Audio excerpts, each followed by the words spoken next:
тақырыбы баррель хлориді кристаллогидраттарындағы кристалданған судың мөлшерін анықтау.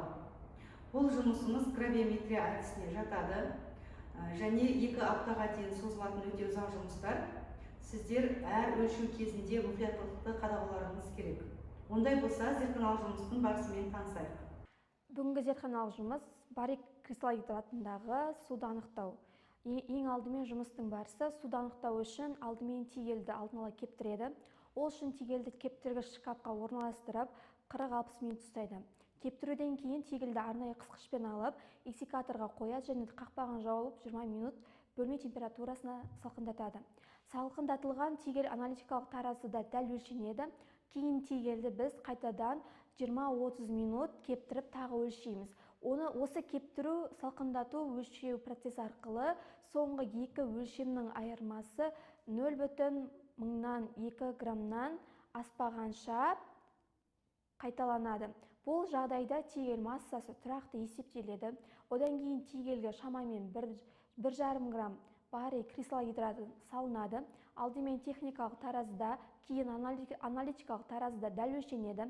Тигель қақпағы сәл ашық күйде кептіргіш шкафқа қойылып, 120-25 градус температурада 2 сағат кептіріледі.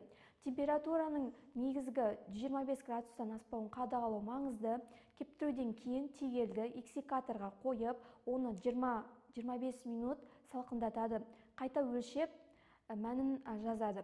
Бұдан кейін тағы да біз 30-40 минут кептіріп, қайтадан өлшейміз. Бұл өлшеудің процесс кезінде масса тұрақталғанша әдетте біз 2-3 рет қайталап, барлық өлшенген нәтижелерді зертханалық журналға, яғни дәптерімізге жазып қоямыз. Сомен болды. Әдістемелік нұсқаулықта көрсеткен бойынша зертханалық жұмысымызда бізде баррель кристаллогидратындағы судың мөлшерін анықтау. Бізге керекті құрал жабдықтар бізде кептіргіш пеш, иссикатор, техникалық таразы, аналитикалық таразы және тигель болып табылады. Реактивтерден бізде баррель кристаллогидраты болып табылады. Енді біз жұмысымызды бастамас бұрын бірінші біз тигельдің массасын техникалық таразыда өлшеп аламыз.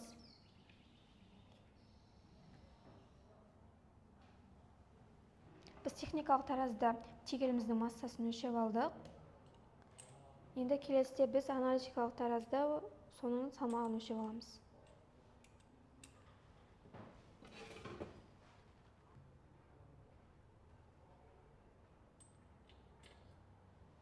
Өлшеп алдық.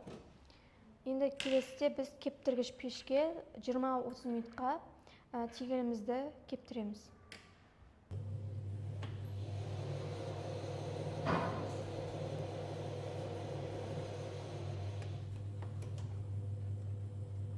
Енді кептіргіш пештен шыққаннан кейін иссикаторға біз 20 минутқа қойып, оны біз суытамыз.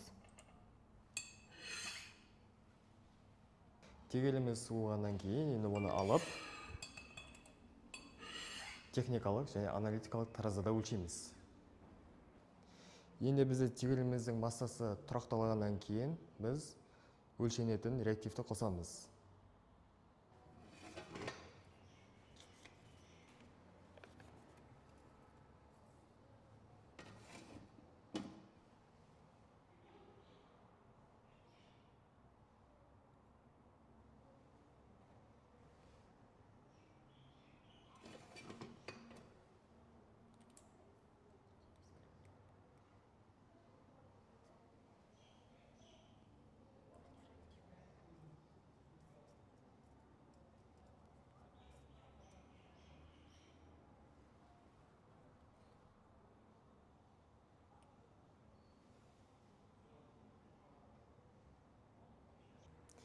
Енді аналитикалық таразы арқылы өлшенген тұзымыз 1,5 грамм бергеннен кейін біз оны тигельге саламыз.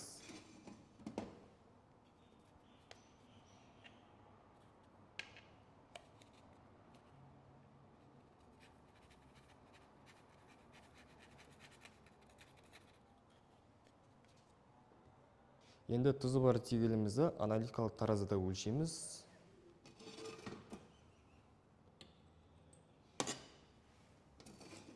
Және оны кептіргіш пеште кептіріп аламыз.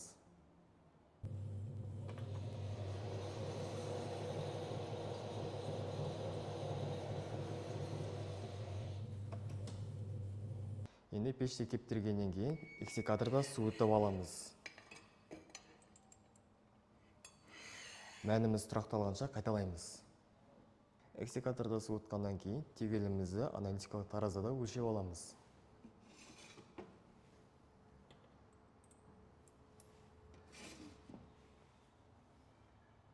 Бүгінгі жұмысымыз аяқталды. Енді алынған мәндер бойынша судың мөлшерін анықтаймыз. Тәжірибедегі шыққан мәндермен есептейтін болсақ, бізде бірінші масса техникалық таразы өлшеген кезде 24,01-ге тең болды. Келесі бізде масса бюкс аналитикалық таразымен өлшеген кезде 23,96 грамм болды. Енді біз масса тұз бен бюкс санайтын болсақ, ол бізде 24,96-ға тең болады. Неге өйткені бізде масса тұзымыздың өлшенетін заттың өзі 1 граммға тең болады.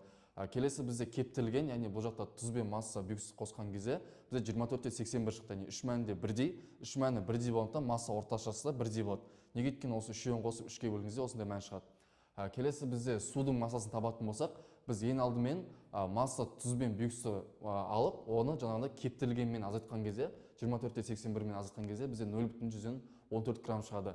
Енді біз жаңағы пропорция құрамыз, 1 грамм барий хлориді көбейтілген 2H2O тең 0,14 судың массасы 100 грамм деп X деп аламыз. X деп алған кезде бізде 14,7% шығады.